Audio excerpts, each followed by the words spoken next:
Salut mes Nakamas, c'est Doc, j'espère que vous allez bien. Aujourd'hui, on va parler du chapitre 860. Putain, c'est pour ça. D'ailleurs, je commençais déjà à dire putain, vous imaginez comment va être la vidéo. C'est pour ça que je lis One Piece. C'est pour ça que j'aime One Piece. C'est pour ça que je suis autant à fond dans One Piece et que je fais aussi des vidéos sur One Piece. Parce que des chapitres de 16 pages déjà avec 5 double page, un travail au niveau du dessin absolument génial, et surtout les informations qu'on a, que ce soit sur Jinpei, les empereurs de la paix, ils sont absolument excellents, et aussi bien sûr le mec le plus badass de l'équipage de Big Mom, à part Big Mom bien sûr, il s'agit tout simplement de Katakuri, je dirais même l'un des mecs les plus badass de One Piece. Bon, il est pas au niveau de Zoro, hein, faut quand même pas exagérer, question badassitude, il est quand même très très haut, hein, Zoro, mais je veux dire que ce Katakuri, j'espère que Ichiroda va pas nous faire un remake justement de Jack. Bref, plein de choses à dire dans la critique analyse du chapitre de la semaine, le chapitre 860, une vidéo que j'espère va faire au moins 1,57 milliard de vues. Oui, on peut rêver.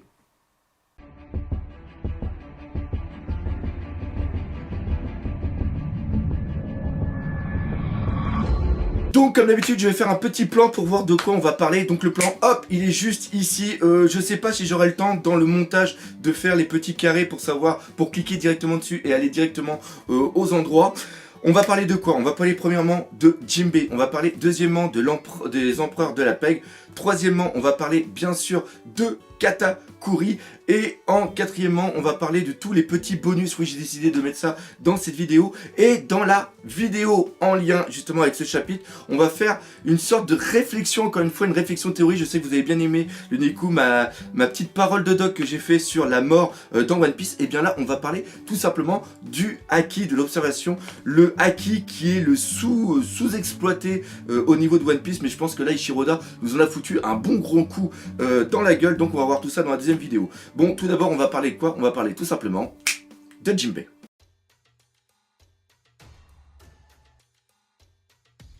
Jinbei Mastermind. Normalement, si je suis pas trop con, c'est le titre que j'ai utilisé juste avant.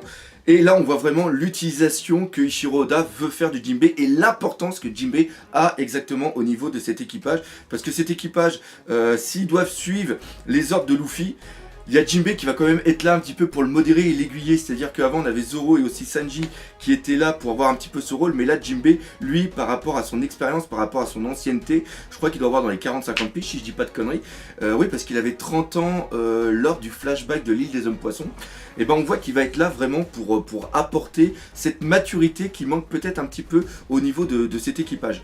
Et dans ce flashback, il avait dit au départ qu'il voulait quitter l'équipage des Pirates du Soleil, c'est-à-dire que, et encore une fois je pense qu'ils vont faire après partie intégrante de la flotte.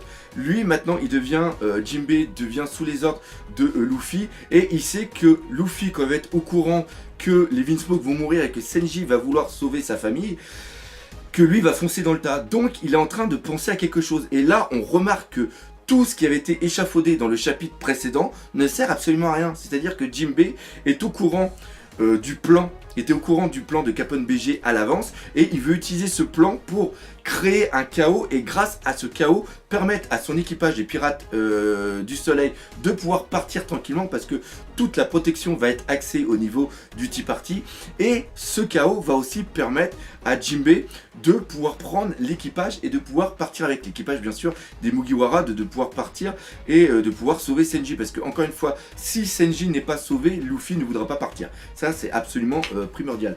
Donc là-dessus on voit quand même qu'il y a un plan dans le plan.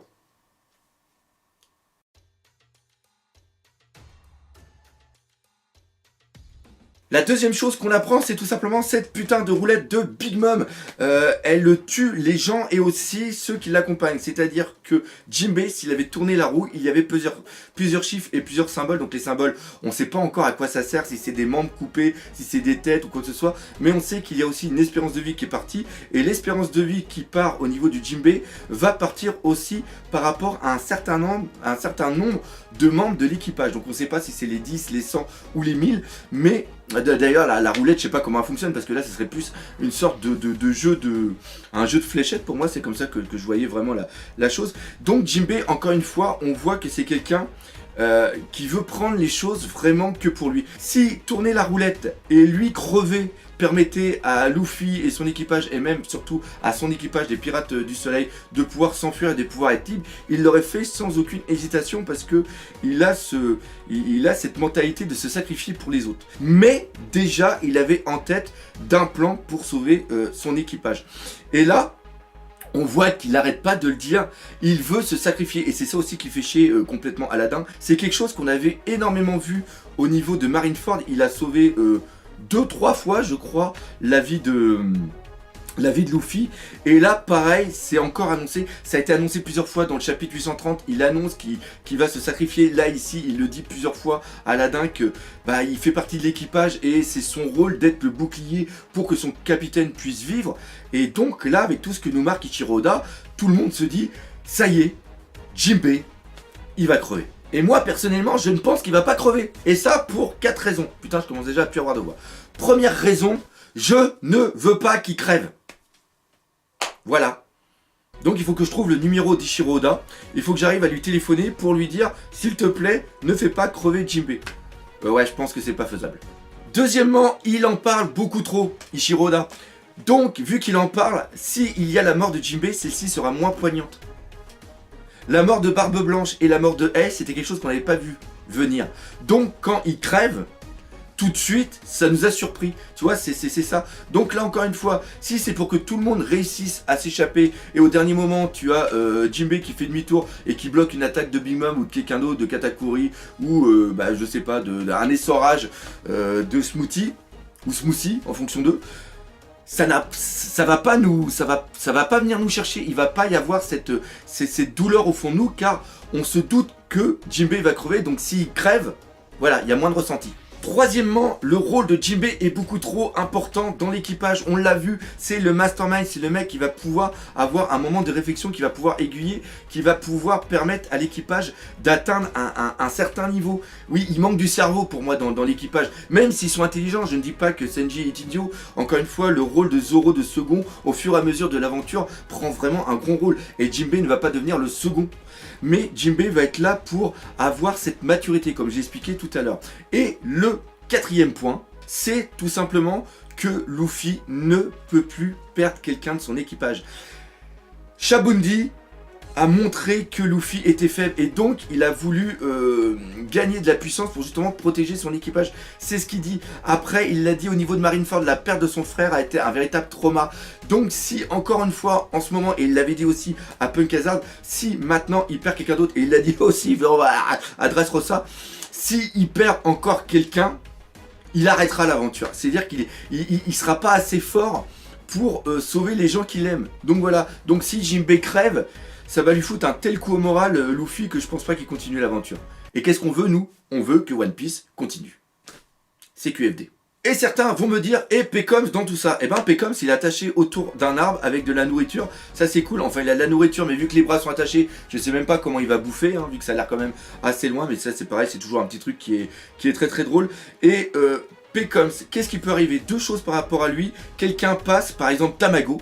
On peut imaginer que Tamago fasse une sorte de ronde à l'extérieur qui sente justement le coup fourré de Jinbei et qu'il aille au niveau des cryptes pour voir le bateau où il est. D'ailleurs le bateau on en parlera dans les balises, hein. Pas le bateau de Tamago mais le bateau de Jinbei. Et donc deux solutions, soit il est délivré, il va tout raconter à Big Mom et il va arriver in extremis pour empêcher la tentative d'assassinat, ou alors un truc qui serait vraiment excellent, c'est-à-dire qu'il va y avoir ça va être un effet comique que va utiliser Ichiro Oda, c'est-à-dire qu'au fur et à mesure qu'on va avoir les éléments, on va avoir des tentatives d'évasion de Pecoms qui vont totalement foirer, et même carrément à la fin de l'arc Toadland, voir le truc est complètement terminé, tout le monde part, puis là t'as un mec en train de gueuler en disant « Ah, aidez-moi, aidez-moi !» et voilà, c'est Pecoms. Donc je vois plus ça comme une sorte de running gag.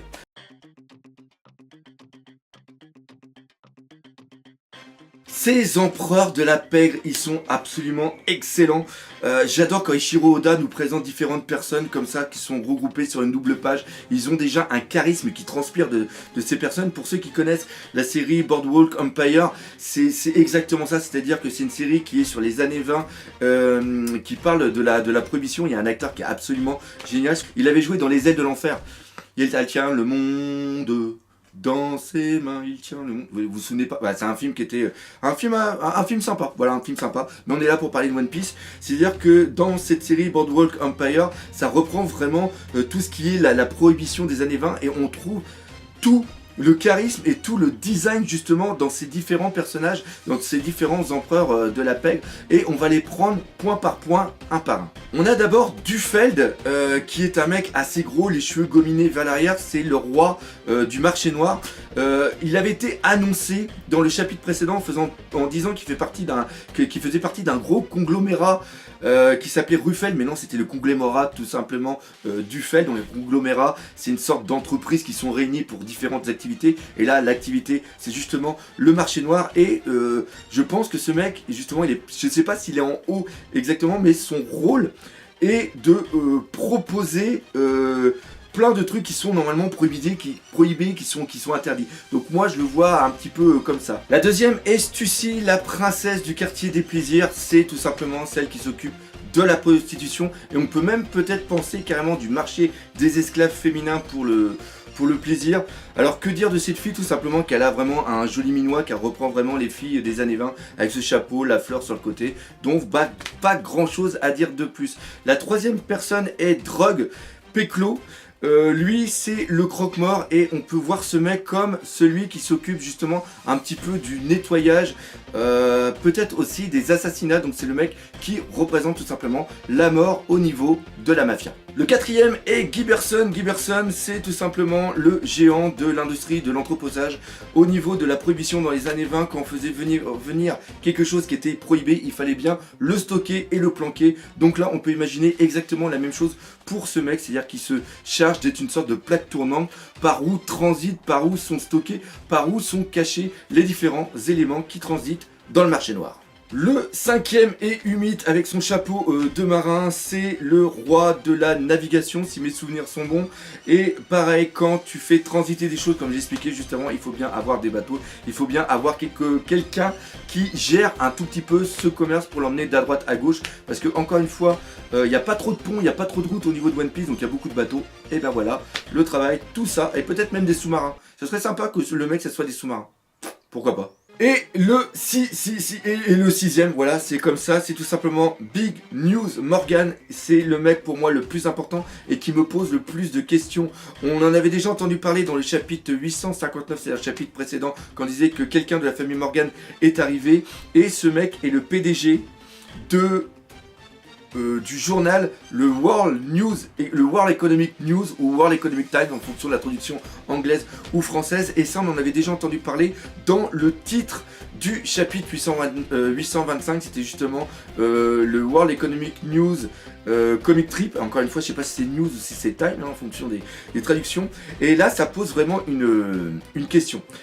Déjà, contrairement à ce qu'on peut lire sur certains forums, pour moi ce n'est pas un minx. Parce que déjà les minx, ce sont des personnages à fourrure. Et il me semble, j'ai fait une recherche vite fait dans tous les chapitres, dans tous les tomes justement de l'arc Zou. Il me semble pas qu'on avait vu d'oiseau. Donc maintenant déjà, quel est ce personnage? Est-ce que c'est un Zoan? Est-ce que c'est vraiment une autre race? On sait qu'il y a la race des reptiliens. Est-ce qu'il y a aussi la race des oiseaux-riens? Je sais pas, je vais dire ça comme ça. Ou alors, est-ce que c'est un Zoan éveillé? Ou est-ce que c'est un humain qui veut toujours rester en mode Zoan hybride? Ça, c'est une bonne question. Pareil, dans les petits clins d'œil, on parlera dans les petits bonus, on parlera de qui me fait exactement penser. Mais le fait que ça soit un oiseau reprend vraiment le fait que ça soit des mouettes qui délivrent le journal. Donc ça, c'est la première chose. Deuxièmement, on sait que le journal est fait par le gouvernement mondial, car Ivankov avait expliqué que beaucoup d'informations étaient censurées au niveau du journal, comme par exemple la libération des personnes, des prisonniers du level 6. Dimpledon n'avait pas été révélé parce que sinon ça aurait foutu carrément un truc tragique. Là on a un mec de la pègre qui gère un journal qui est pour le gouvernement, et en plus il dit qu'il est en lien, ou qu'il connaît très bien le Germa Double Six, et on sait que justement dans le journal il y avait une BD qui était de Sora contre le Germa Double Six. Donc franchement je sais pas comment expliquer ça. Le gouvernement mondial ne peut pas être au courant qu'il y a un mec de la pègre qui gère les journaux. Ou alors le mec il est super doué, parce que en plus vu qu'on dit que la famille Morgan est arrivée, ça veut dire qu'elle a fait partie de beaucoup de Tea Party. Et il y a des informations qui filtrent, c'est obligé. Alors peut-être maintenant que lui, vu qu'il fait partie des journaux, et comme on sait que l'information c'est le pouvoir, peut-être que lui il arrive à filtrer les informations. Mais encore une fois, c'est lui qui donne les primes, donc s'il est en lien aussi avec Big Mom, il y a beaucoup de questions qui se posent. C'est l'une des plus grosses parties où ça m'a fait triturer le cerveau. Ouais, je suis comme ça, des fois je pense. Je suis fou, des fois je pense.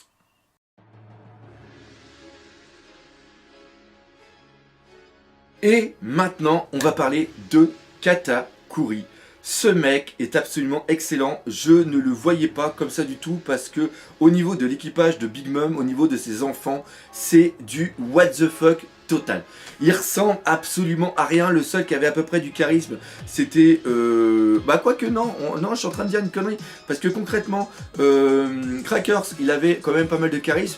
Et notre Smoothie, elle est quand même très très jolie. Mais lui, il a une... badass. J'aime pas utiliser le mot badassitude parce qu'on l'utilise tellement pour un oui, pour un non, mais tant pis, je l'utilise quand même. Le design sombre du personnage est absolument excellent. Contrairement aux autres, il est sombre, les autres sont pleins de couleurs. Vous voyez le truc, on ne sait pas s'il a un fruit du démon, c'est pas trop lié par rapport à quelque chose qui de la nourriture, même si on a dit que Katakuri c'était aussi un nom qui était donné à une sorte de fécule de poudre par rapport à la pomme de terre, mais c'est aussi le nom d'une plante qui ressemble à une dent de chien par rapport à son truc blanc. Normalement, si j'ai le temps, je vais foutre quelques photos qui vont travailler sur mon fond bleu, vu que j'ai un fond bleu, autant l'utiliser.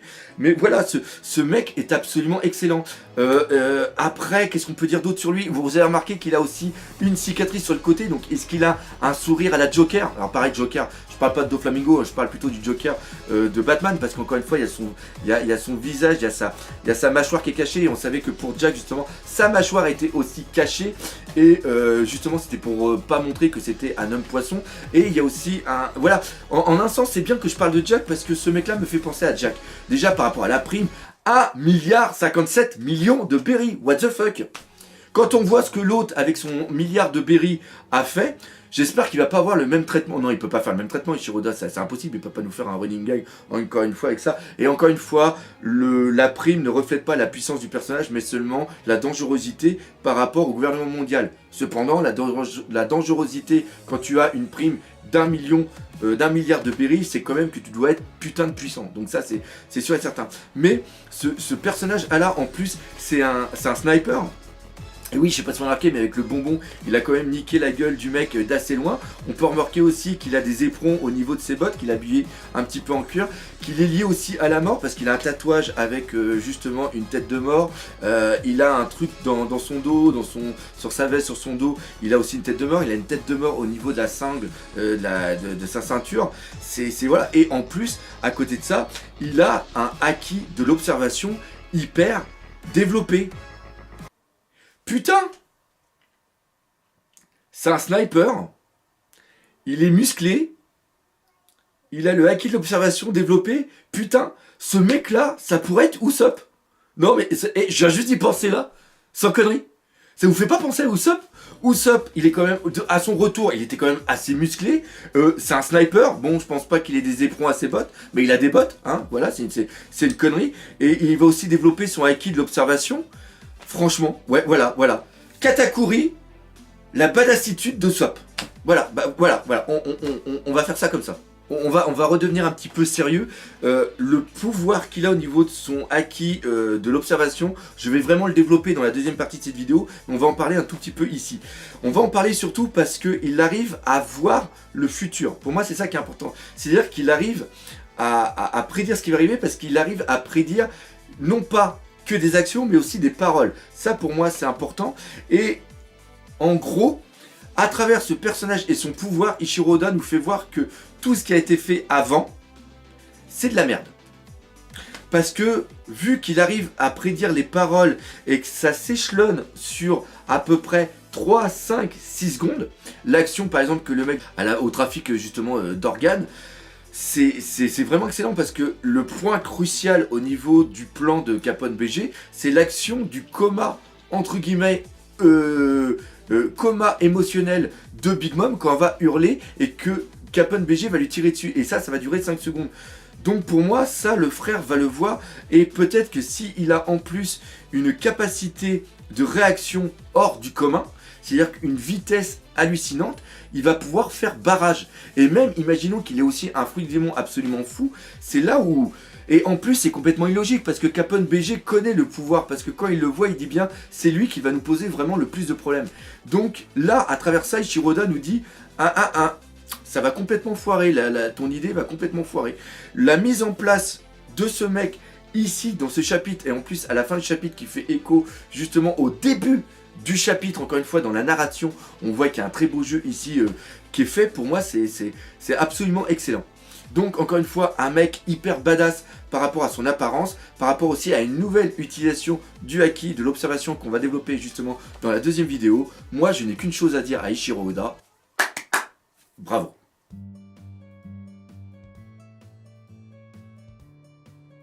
Et maintenant on va finir cette vidéo sur les différents petits bonus et petits clins d'œil qu'il y a au niveau de ce chapitre. Déjà vous avez tous vu qu'il y avait le Pandaman. Si vous ne l'avez pas vu, c'est que vous n'avez pas regardé ma réaction live. Et même si vous avez eu ma réaction live, je vais vous mettre comme d'habitude sur le côté juste là où était le petit Pandaman. Il était tout simplement sur la dernière page, il était juste à côté de Jaji. Peut-être que Pandaman va être cloné après par Jaji pour qu'il y ait plein de Pandaman, une armée de Pandaman, ça serait complètement cool. Donc ça c'était le premier petit clin d'œil. Deuxièmement, le bateau de Jinbei.